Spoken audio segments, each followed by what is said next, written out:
Salut tout le monde et bienvenue dans cette nouvelle vidéo.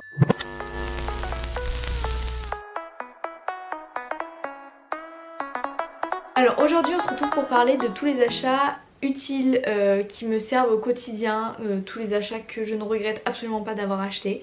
Voilà, comme je vous ai dit la semaine dernière, je vous mets la vidéo juste ici, j'avais fait une vidéo en fait où je parlais de tous les achats que j'ai regretté d'avoir acheté, tous les flops sur les achats puriculture que j'ai acheté à ma fille. Et du coup je reviens cette semaine pour parler de tous les achats utiles à mon goût. Encore une fois, comme j'ai dit dans la vidéo précédente, c'est des achats qui sont utiles pour moi, peut-être qu'ils ne seront pas utiles pour vous, mais c'est mon avis à moi, c'est mon avis personnel. Donc voilà, on va commencer tout de suite. Tout ce qui est allaitement dans un premier temps, donc pour moi le top et vraiment ce que je ne regrette absolument pas d'avoir acheté quand j'allaitais, c'est les pots de conservation de lait et les poches de conservation. Donc il y a deux types, il y a soit les poches où on met le lait, soit les petits pots directement où on peut accrocher directement le biberon carrément sur le petit pot de conservation. Voilà, ça je regrette absolument pas d'avoir acheté parce que c'est clairement pratique, que ce soit pour conserver son lait au congèle ou pour conserver son lait directement dans le frigo, parce que je sais qu'il y en a qui n'aiment pas congeler leur lait. Moi dès que je tirais mon lait, je gardais dans des petits pots que je fermais, que je mettais au frigo et je les donnais comme ça ainsi de suite à ma fille quand elle prenait le biberon avec mon lait à moi. Ensuite, deuxième achat très utile pour moi, je sais que c'est un achat qui n'est pas utile pour tout le monde, mais pour moi je revis avec ça, c'est le cocon. Je sais pas si ça s'appelle un cocon, enfin je sais pas si ça s'appelle vraiment un cocon. Enfin je vous mettrai une photo, en gros c'est un tour, c'est pas un tour de lit, c'est... vous voyez à la vidéo ce que c'est. Mais c'est sincèrement utile pour moi parce que on a eu une période avec ma fille qui était un petit peu compliquée durant la nuit. Au retour de la maternité elle dormait avec, après on a commencé à lui enlever et elle dormait sans rien, elle dormait dans son lit normalement. Elle est tombée malade en fait, elle a eu des problèmes de santé. Entre guillemets, c'est pas des gros problèmes de santé mais elle a eu des problèmes de santé qui a fait qu'elle a eu énormément besoin de contact et besoin de nous en fait. Donc du coup pendant une période elle ne voulait absolument plus dormir dans son lit et pendant je sais pas un mois, plus d'un mois je pense qu'elle dormait avec nous dans notre lit. Et progressivement on a essayé de la sevrer de notre lit conjugal et on a commencé à la mettre dans son cododo et vraiment le cocon ça nous a changé la vie parce que du coup elle avait toujours l'impression d'être en fait maintenue en fait. Elle n'était pas dans son grand lit comme ça où voilà, elle touchait, il y avait des rebords, elle se sentait vraiment comme si elle était encore dans mes bras en fait. Ça a été vraiment utile pour ça, pour l'adaptation à son cododo et pour l'adaptation à ses siestes dans son lit parce qu'au début elle faisait absolument pas ses siestes dans son lit. Il fallait absolument qu'elle fasse ses siestes avec nous en fait. Vraiment elle n'était pas bien si elle était ailleurs qu'avec nous. Et pour l'adaptation pour les siestes dans son lit, franchement ça a été radical. Dès qu'on a mis le cocon, vu qu'elle était habituée au cocon la nuit dans son cododo, et bien les siestes dans sa chambre en fait la journée ça a été le top. La fille bouge énormément dans la nuit, genre énormément.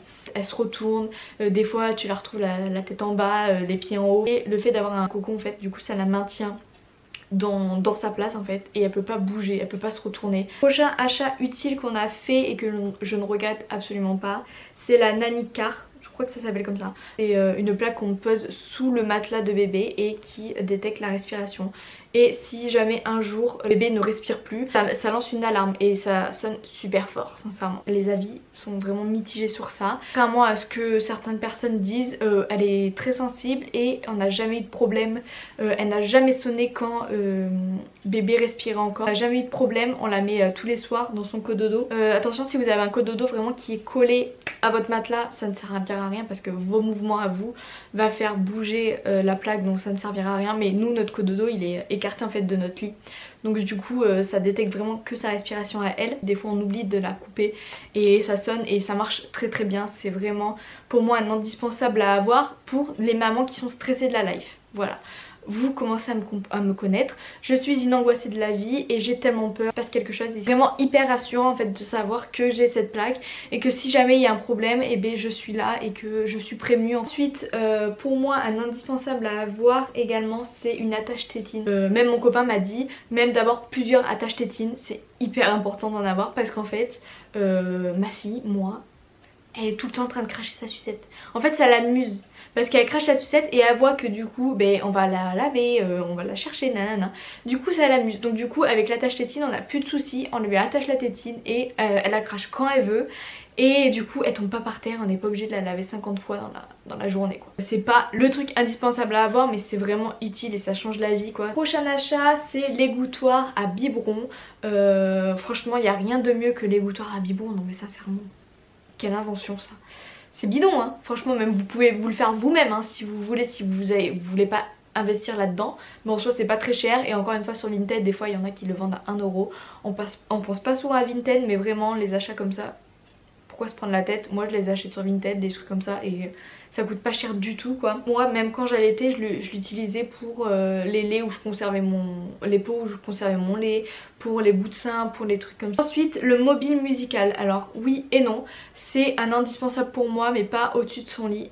On l'avait mis dans son lit de base mais ça ne servait absolument rien et depuis on l'a mis sur la table à langer. J'essaierai de vous faire une photo. De base elle était tout le temps en train de râler quand on lui changeait les fesses etc parce que ça la saoulait clairement qu'on lui change les fesses. Elle aimait pas ça, elle aimait pas être tout nue et depuis qu'on lui a mis ces petits dragons au-dessus de sa tête et ben elle est folle. Elle bouge dans tous les coins, elle se retourne, enfin voilà, elle est totalement gaga de ces dragons. Prochain achat c'est la chaise haute. On a une chaise haute de la marque Ronolux, ouais un truc comme ça. Encore une fois je vous mettrai des photos de toute façon pour illustrer ce que je dis, mais c'est hyper pratique parce que c'est dès la naissance jusqu'à plus tard quand ils sont capables de s'asseoir en fait. Et nous ça a été super agréable en fait parce que du coup quand on mangeait c'était chiant, elle était à l'autre bout de la pièce ou voilà, et là au moins on peut partager en fait nos repas tous ensemble quand madame décide de vouloir rester dans sa chaise. C'est inclinable, plus votre bébé est grand et plus vous le redressez. Et pas un achat que tu achètes pour maintenant et qui ne servira plus à rien après. Mais c'est un achat dans la durée. Et c'est très pratique. Je vais vous parler également du porte-bébé et de la poussette. Pour moi c'est des indispensables à avoir. Ça paraît bête mais c'est un indispensable. Il y a des personnes qui ne veulent pas de poussette par exemple. Mais pour moi c'est tellement pratique et c'est pas forcément physiologique, par exemple le cosy. Mais pour moi c'est un indispensable vraiment quand on va dans les magasins. C'est beaucoup plus pratique que des fois de l'avoir en porte-bébé. Ce qui est vraiment pratique également c'est la nacelle.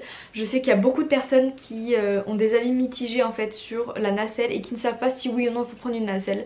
Pour moi oui il faut prendre une nacelle si vous voulez vous promener. C'est clair que si vous habitez en plein Paris et que vous n'avez pas l'habitude de faire des promenades, que vous n'allez pas dans des parcs, vous n'allez pas dans des magasins, dans des trucs comme ça, ça ne sert strictement à rien d'avoir une nacelle, ça c'est clair. Mais nous on habite dans la campagne, tous les soirs on la promène, ou on essaye de la promener tous les soirs depuis qu'il fait beau. On va à la plage, on fait des activités en fait avec notre fille et c'est tellement pratique d'avoir la nacelle parce que du coup dans le cosy elle est pas confortable. Donc quand on passe une journée entière par exemple au zoo ou à la plage, c'est vraiment pratique d'avoir une nacelle. Déjà elle peut dormir et faire ses siestes dans sa nacelle et elle est confortable en fait. Et le porte-bébé c'est également très utile. Là avec ces fortes chaleurs c'est un peu compliqué. Franchement c'est radical quand notre fille elle est pas bien, quand par exemple il y a des soirées entre guillemets, des repas de famille etc. où le soir elle est pas bien, elle est fatiguée. Au moins ça nous permet de l'avoir avec nous, de l'avoir contre nous et du coup elle est calme et elle est apaisée et elle s'en fiche du bruit en fait. Alors que si on n'aurait pas un porte-bébé des fois ça serait la galère. C'était la dernière chose que je voulais vous parler. Voilà, je vous fais des gros bisous, je vous dis à la semaine prochaine pour une nouvelle vidéo. Voilà, n'hésitez pas aussi à me dire en commentaire le type de vidéo que vous aimeriez voir sur ma chaîne YouTube. Et voilà, n'hésitez pas à venir me rejoindre sur mon groupe Facebook, mon Instagram, il y a mon TikTok également, mon Vinted. Tout ça est en barre d'infos donc n'hésitez pas. Voilà, je vous fais des gros bisous et je vous dis à une prochaine.